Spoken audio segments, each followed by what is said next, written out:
మరి ఆంధ్ర రాష్ట్రంలో ఇప్పుడు ఒక కొత్త నాటకానికి తెరదీశారు, ఆడుదాం ఆంధ్ర అని.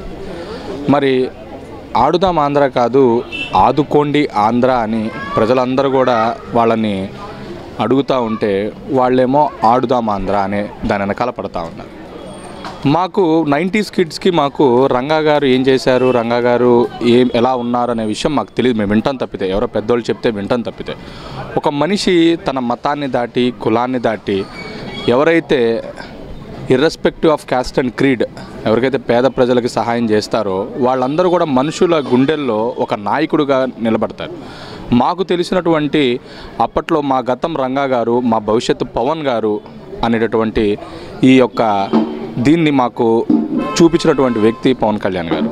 ఆయన నడిపించినటువంటి బాటలో మేమందరం కూడా నడుస్తూ వెళ్తూ ఉన్నాం.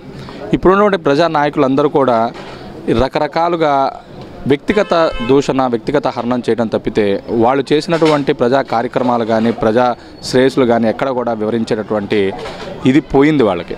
మంత్రులు కేవలం అపోజిషన్ పార్టీని తిట్టడానికి తప్పితే దేనికి పనికిరానటువంటి మంత్రులు ఈ రోజున మన ఈ రాష్ట్రంలో ఉన్నారు.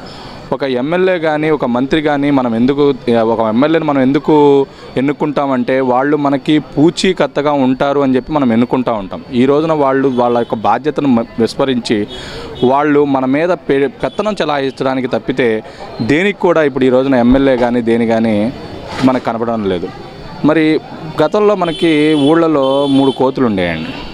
మా 3 కోతులు చెడు చూడరాదు, చెడు మాట్లాడరాదు, చెడు వినరాదు అని. ఇప్పుడు వీళ్ళు ఇదే విధంగా రివర్స్లో ప్రజల సమస్యలు చూడరాదు, ప్రజల సమస్యలు పట్టించుకోరాదు, ప్రజల సమస్యల గురించి మాట్లాడరాదు అనేటటువంటి నినాదంతో వీళ్ళు ముందుకెళ్తున్నారు తప్పితే ఇప్పుడున్న ప్రభుత్వం వల్ల ప్రజలకు కానీ, అటు స్టూడెంట్స్ కానీ ఎవరికి కూడా ఒక మేలు కానీ ఎటువంటిది జరగట్లేదు.